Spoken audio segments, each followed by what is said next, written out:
Olá!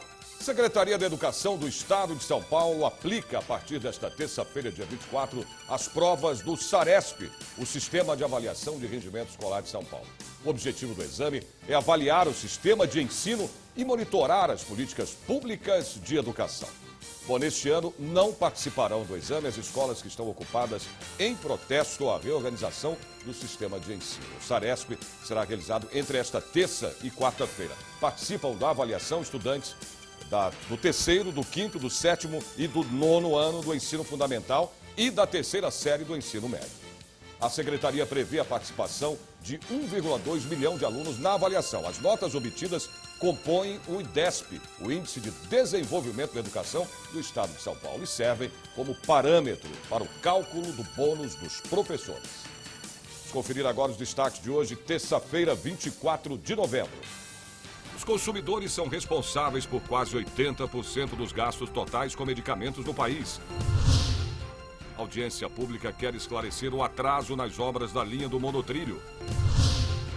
Em comemoração aos 120 anos de amizade entre Brasil e Japão, uma sessão solene presta homenagem ao cantor japonês Itsuki Hiroshi, a partir de agora no Jornal da Assembleia.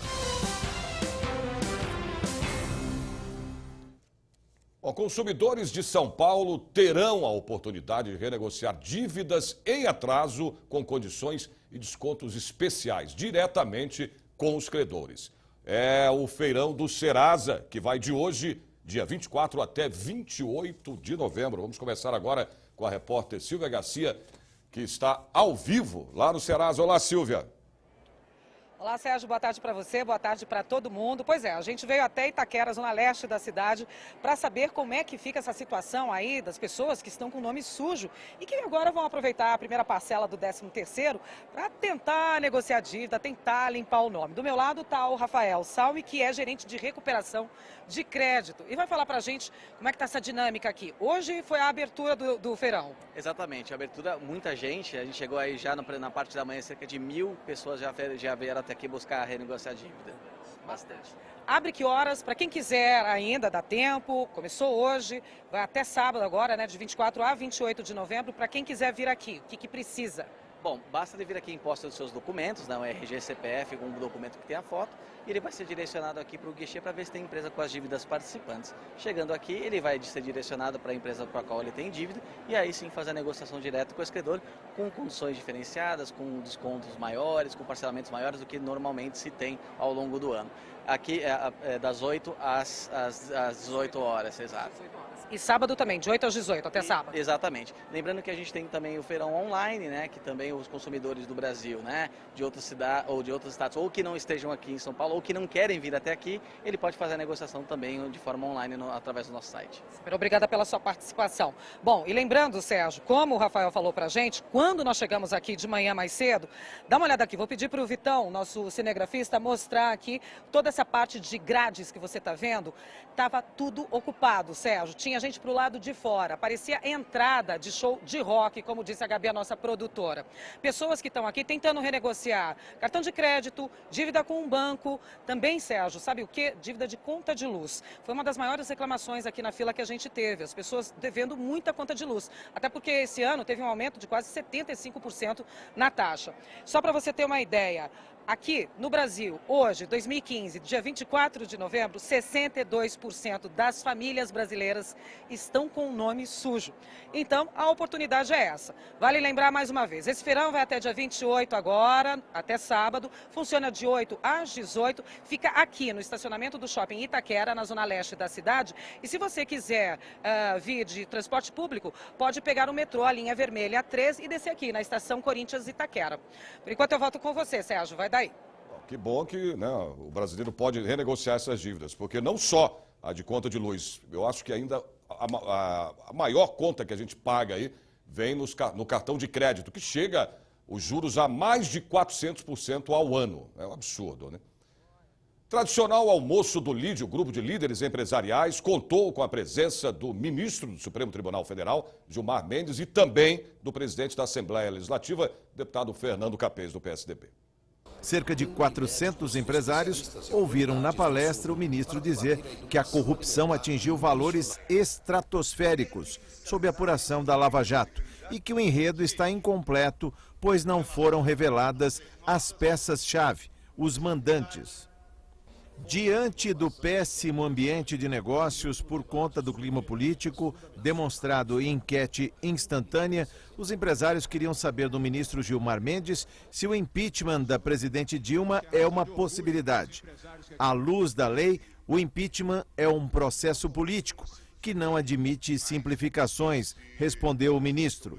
Ainda tem o tema da cassação do mandato. Esse nos pareceu que segue vivo no Superior Tribunal Eleitoral. Pode ser uma esperança para aqueles que, obedecendo à Constituição, não há aqui nenhum sentimento golpista ou de buscar ilegitimidade e a fuga às leis, mas a obediência às leis seria um caminho. O que nós imaginamos é que o Superior Tribunal Federal possa, logo no início do ano, diante de fatos já existentes e supostamente fatos novos, possa fazer um julgamento adequado, como já fez em outros casos de governadores e prefeitos no país. O presidente da Assembleia Legislativa quis saber do ministro que acumula a vice-presidência do Tribunal Superior Eleitoral, TSE, sobre a inversão de papéis na judicialização da política e no protagonismo do judiciário frente a questões eleitorais. Gilmar Mendes disse que a questão é delicada e pregou o diálogo entre as instituições. O Poder Judiciário ele tem se notabilizado por um ativismo cada vez maior. E ele vem, em alguns momentos, ocupando um espaço que seria um espaço típico do Poder Legislativo. Então, o Poder Legislativo ele enfrenta uma hipertrofia do Executivo, sempre houve um Executivo forte, praticamente nulificando o Legislativo, e de uns tempos para cá, a hipertrofia do Judiciário. Então, você tem um Judiciário forte, atuante, fazendo aquilo que competiria ao Legislativo, e um Executivo forte com a chave do cofre. Isso é culpa da omissão do Poder Legislativo.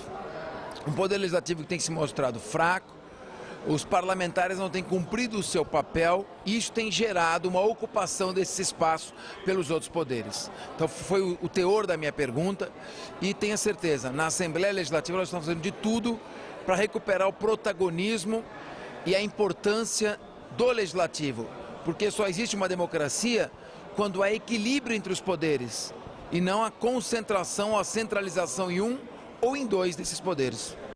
Uma audiência pública debate, neste momento, a regulamentação do uso das sacolas plásticas no estado de São Paulo. Nós vamos agora conversar com a repórter Viviane Cesarino, que se encontra ali no auditório Franco Montoro e nos traz mais informações ao vivo sobre essa audiência. Olá, Viviane.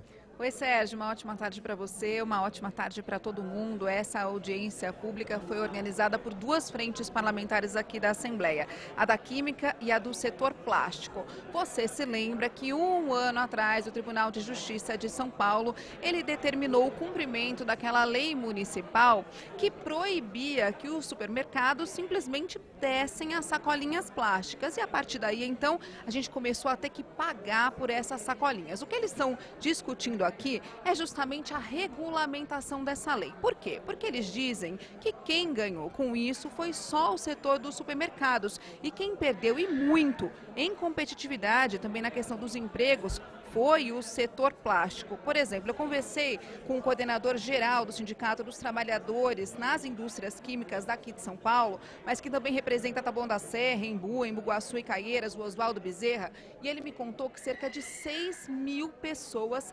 perderam já os seus trabalhos por conta dessa lei. Eu também conversei com outro especialista, que na verdade é o diretor da Associação Brasileira da Indústria de Embalagens Plásticas, o Alfredo Schmidt, e ele me falou que o que acontece, na maioria das vezes, é que a sacolinha ela se tornou a vilã do meio ambiente. E é assim que todo mundo começou a pensar sobre elas. Mas que, na verdade, elas são responsáveis por 0,2% da poluição de todo o país. Esse encontro, então, aqui está sendo comandado agora no momento pelos deputados Luiz Fernando do PT e também Luiz Turco. Com você. Obrigado, Viviane. O problema, né, que essas sacolinhas já são cobradas e já são embutidas, né, no produto que você compra. Portanto, também é um absurdo. No Brasil, os consumidores são responsáveis por quase 80% dos gastos totais com medicamentos. A grande maioria compra remédios sem ajuda ou subsídios do governo. Cerca de 50% da população já teve de interromper algum tratamento pela falta de dinheiro. Para o consumidor que tem até 2 salários mínimos, 80% do gasto com saúde dele se refere a medicamentos, né? E aí significa que 1/3 do preço final do medicamento é carga tributária, ou seja, ele está tomando imposto ao invés de tomar medicamento. Nesta caixa estão remédios para hipertensão, diabetes e reposição de cálcio. Produtos usados pela população acima dos 60 anos. O preço? Quase R$1.000. Em São Paulo, os tributos chegam a 33%. Em outras palavras, a cada 3 remédios comprados, 1 é só imposto. No estado do Paraná, houve a desoneração para todos os medicamentos. Aqui no estado de São Paulo, infelizmente, foi só para o genérico. Mas no estado do Paraná, o que aconteceu? Aumentou a arrecadação nesses últimos anos. Pelo mundo, a realidade é bem diferente. Portugal, Holanda, França, Espanha e Itália cobram até 10%. Estados Unidos e Canadá, 6,3%. É obrigação da comissão acompanhar essa questão, verificar o quanto custam os remédios com imposto e, se for tirado o tributo sobre os remédios, tem que cair realmente o preço, né? Isso é fundamental. São Paulo já começou o caminho da redução de impostos sobre os genéricos, votado semana passada, mas quer mais. Nossa luta aqui também, essa redução venha também sobre os demais medicamentos, né? Remédios de alto custo, uma série de, a cesta básica de medicamentos também. Então, saúde é um direito constitucional de todos e nós não estamos tendo o acesso por conta do valor excessivo dos medicamentos. Ao reduzir, você consegue fazer com que o acesso chegue à população dos medicamentos e, com isso, você reduz os custos da saúde pública, porque você acaba reduzindo também internações fruto da falta de tratamento. Lembra daquela caixa de remédios do início da matéria? Olha quanto custaria sem os 33% de impostos. Absurdo, né? Previsão do tempo agora para quarta-feira. São Paulo, o céu fica parcialmente nublado. Possibilidade de chuvas no fim do período. A máxima prevista é de 26 graus. Campinas, tempo também fica nublado. Possibilidade de chuvas. Máxima pode chegar aí aos 27 graus. São José dos Campos, a quarta-feira será de tempo encoberto. A máxima chega aos 28 graus. Sorocaba, tempo nublado, possibilidade de chuvas. Temperatura poderá chegar aí aos 28 graus. Ribeirão Preto, a quarta-feira será de tempo encoberto. Os termômetros deverão marcar até 30 graus.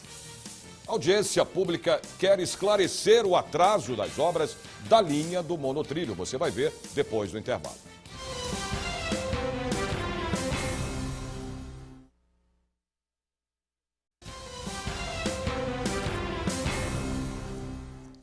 A Comissão de Transportes e Comunicações realiza audiência pública para esclarecer o atraso no início das obras da linha do monotrilho. A linha 18 Bronze ligará as cidades do ABC Paulista à região leste da capital. Terá 13 estações ao longo de quase 15 quilômetros de via aérea e 26 trens para o transporte de 314 mil passageiros por dia. Um impasse emperra o começo da construção da linha 18. O secretário nacional de Transportes, Dario Reis Lopes, disse na audiência pública que o início da obra da linha 18 Bronze depende da conclusão da linha 17 Ouro. A linha 17 Ouro, que ligará o aeroporto de Congonhas ao Morumbi, está em construção e tem inauguração prevista para 2017. O secretário sustenta que as duas linhas seguem modelos e tecnologias diferentes e daí a necessidade do início de uma esperar o término da outra. Hoje se fala muito de fazer 2 linhas de metrô. Vamos voltar no tempo e ver como é que foi feito o metrô, né? Você faz o primeiro metrô, arruma direitinho, vê ele funcionando, depois dá um passo a mais. Ninguém está querendo acabar com a tecnologia, ninguém está querendo nada. Vamos repetir a forma correta que nós já fizemos as coisas. O secretário estadual de Transportes Metropolitanos, Clodoaldo Pelicioni, disse que o atraso para o início da linha 18 Bronze se dá por razão financeira. A linha 18 Bronze custará 4 bilhões e 260 milhões de reais, incluindo dinheiro da União, do Estado e da iniciativa privada. As desapropriações chegariam a 407 milhões de reais, que viriam de empréstimo internacional. Segundo o secretário, O Estado aguarda a autorização do COFIEX, Comissão de Financiamentos Externos, ligada ao Ministério do Planejamento, para obter esse empréstimo e iniciar a obra. Quero crer que aí no começo do ano que vem, esperamos que o país já possa estar numa situação econômica melhor e o governo federal definitivamente orientar a COFIEX a liberar esse nosso financiamento para que a gente possa dar cabo aí da última parte que falta do financiamento da linha 18. O que tem de mais relevante e foi muito esclarecedor é que não existe nenhum risco da linha 18 não existir, está muito claro, tanto que o consórcio admitiu aqui publicamente que já fez o contrato da compra do material rodante, que são os trens. E mais do que isso, eles, mesmo sem a eficácia do contrato, já estão investindo. Todo o processo de perfuração para saber o nível do subsolo, saber o prospecto que existe na parte inferior, já está sendo feito. Então, acho que ficou muito claro para todos que acompanharam de que não existe risco da linha 18 não ter o seu início e, mais importante, a sua conclusão. Mais previsão do tempo para amanhã, quarta-feira, em outras cidades do interior do estado e também do litoral paulista. Santos, tempo com sol entre nuvens, possibilidade de chuvas no fim do dia. Máxima ficará aí nos 28 graus. São José do Rio Preto, a quarta-feira será de tempo nublado. A máxima chega aos 30 graus. Mogi das Cruzes, tempo encoberto. A máxima deve alcançar os 29 graus. Piracicaba, a quarta-feira será de tempo nublado. Os termômetros devem bater aí os 29 graus. Comemoração aos 120 anos de amizade Brasil e Japão, com uma sessão solene homenageando o cantor japonês Itsuki Hiroshi. Você vai ver depois do intervalo.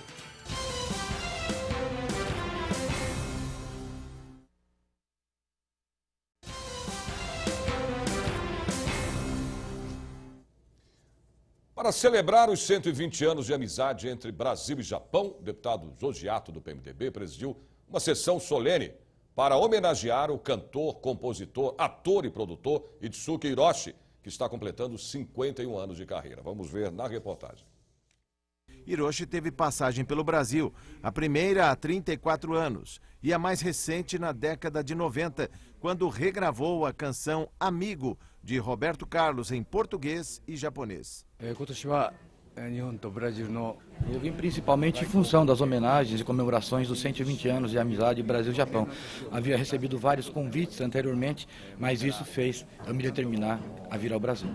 Ele se diz muito querido da colônia japonesa radicada no Brasil. Hiroshi, maior expoente da música Enka, a tradicional música japonesa, que tanto encanta ao público, acha que a música, a cultura em geral, só reforça os laços de amizade. O mesmo pensa o deputado Hélio Nishimoto, do PSDB, que também fez questão de participar da solenidade. Nós temos aí muitas alegrias e durante esse tempo de amizade entre Brasil e Japão, acho que a integração foi algo fundamental e que colaborou muito para o crescimento das duas culturas. E o que nós percebemos é essa mistura que deu certo aqui no Brasil e por isso que nós temos a maior comunidade japonesa fora do Japão. E essa é a nossa alegria hoje, podemos comemorar tantos resultados positivos e fazemos votos de que daqui para frente a gente obtenha muitos frutos melhores ainda do que os que já colhemos nesses 120 anos. Eu tenho esperança que a união desses dois países ainda produzirá efeitos muito benéficos,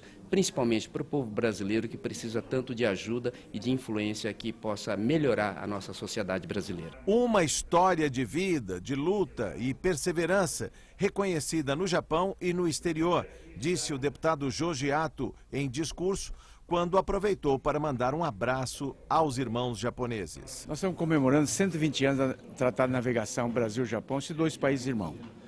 Itsuki Hiroshi é o grande cantor, maestro, compositor. Seria o Roberto Carlos aqui no Japão, Ele é um artista de renome internacional, muito querido, e veio aqui fazer os shows beneficentes para ajudar as entidades filantrópicas. Com todos esses trabalhos dele, tem um significado muito grande da Assembleia Legislativa para poder homenageá-lo. Eu, o presidente Fernando Capês, mais os outros deputados, e nós todos estamos muito felizes de verdade, recebendo uma personalidade tão importante que é daquele país do outro lado do globo terrestre, repito, que é o nosso irmão. Previsão do tempo para amanhã, quarta-feira, em mais cidades do interior do estado. Franca, sol entre nuvens, a máxima chega aos 29 graus. Bauru, a quarta-feira, vai ser de tempo nublado, faz calor, a temperatura máxima chega aos 30 graus. Limeira, tempo encoberto, máxima de 30 graus também. Marília, a previsão do tempo para quarta-feira, amanhã, será nublado e faz calor. A máxima chega aos 31 graus. Bom, o Jornal da Assembleia de hoje termina aqui, mas você pode acompanhar toda a programação da TV Assembleia SP no portal www.l.sp.gov.br. E a gente se vê de novo amanhã a partir do meio-dia. Até lá!